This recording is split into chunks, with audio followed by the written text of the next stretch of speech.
നമ്മൾ അവധിയുള്ള ദിവസത്തെ ഒരു വീഡിയോ ആണ് കേട്ടോ ഇത്.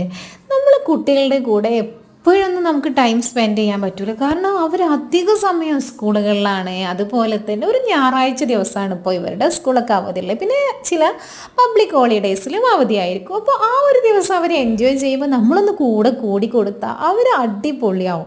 അല്ലാത്ത ദിവസങ്ങളിൽ അങ്ങനെയൊക്കെ തന്നെ ചെയ്യേണ്ടത്. സ്കൂൾ വിട്ട് വരുമ്പോൾ നമ്മൾ നല്ല ദേഷ്യത്തിലാണെങ്കിൽ കുട്ടികളോടൊന്നും ദേഷ്യം കാണിക്കാതെ അവരോട് നല്ല പുഞ്ചിരിച്ച് ഒരു ഉമ്മൊക്കെ കൊടുത്ത് അവരെങ്ങനെ സ്വീകരിക്കുക. അപ്പോൾ അവർ പെട്ടെന്ന് കുളിയൊക്കെ കഴിഞ്ഞ് അവർ ഫ്രഷ് ആയിട്ട് വന്നോളും. പിന്നെ ഫുഡ് കഴിക്കാൻ നല്ല മടിയൊക്കെ ആയിരിക്കും, വല്ലാണ്ട് മൈൻഡ് ആക്കണ്ട, കഴിക്കാനുള്ളത് കൊടുക്കുക.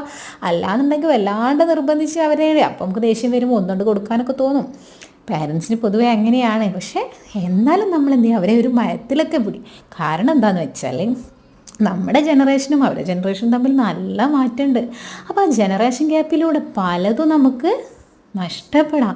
നമ്മുടെ മക്കൾ നഷ്ടപ്പെടാമെന്ന് പറഞ്ഞാൽ നമുക്ക് സഹിക്കാൻ പറ്റില്ല. അപ്പം നമ്മൾ എന്ത് ചെയ്യണം, അത്യാവശ്യം ദേഷ്യപ്പെട്ട കുട്ടികൾക്ക്, ഇപ്പോഴത്തെ മക്കൾക്ക് ദേഷ്യപ്പെടുന്നതോ ഉപദേശിക്കുന്നതോ ഇഷ്ടമല്ല. അപ്പം നമ്മൾ എന്ത് ചെയ്യണം, അതിൻ്റേതായ ഒരു മയത്തിൽ വേണം അവരെ ഡീൽ ചെയ്യാൻ.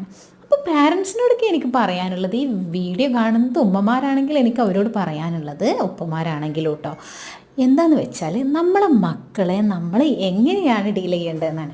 അപ്പം നമ്മുടെ മക്കളോട് എൻ്റെ കുട്ടി എന്ന് ഇടയ്ക്കിടയ്ക്ക് ഇങ്ങനെ പറഞ്ഞു കൊടുക്കുക. അല്ലെങ്കിൽ പിന്നെ എന്തൊക്കെയോ ഒരു നല്ല വാക്കുണ്ട്, പൊന്നെ, ചക്കര, പഞ്ചാര, അങ്ങനെയൊക്കെ വേണമെങ്കിൽ വിളിക്കാം കേട്ടോ.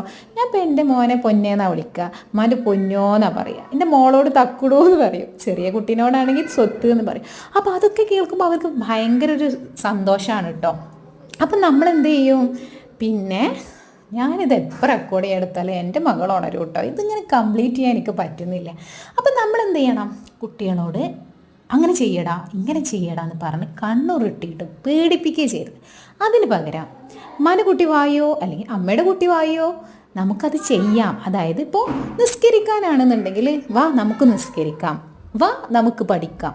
ആ രീതിയിൽ നമുക്കെന്ന് കൂട്ടിച്ചേർത്ത് നമ്മളെപ്പോഴും സംസാരിക്കണം.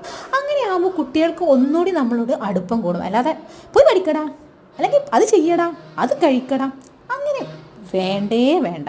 ഇപ്പോഴത്തെ മക്കൾക്ക് എന്ന് പറഞ്ഞാൽ നോർമലി അവർ എന്തൊക്കെയോ ആണ്.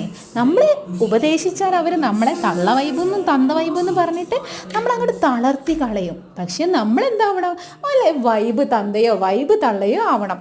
അപ്പോൾ കുട്ടികൾക്ക് നമുക്ക് എന്ത് ചെയ്യാം, ഗ്യാപ്പ് ഫീൽ ചെയ്യില്ല. അപ്പോൾ നമ്മൾ ചെയ്യേണ്ടത് അവരോട് എന്നുള്ള ഉപദേശങ്ങൾ കൊടുക്കാതെ വാ നമുക്ക് ചെയ്യാം, നമുക്ക് കഴിക്കാം, നമുക്ക് പഠിക്കാം, അങ്ങനെ നമുക്ക് എല്ലാം നമുക്ക് എന്ന് ചേർത്ത് നമ്മളതായിട്ട് ചെയ്യാം. അപ്പോൾ എന്ത് ചെയ്യാം, കുട്ടികൾക്ക് നല്ല അടുപ്പം ഉണ്ടാകും. ഓക്കേ.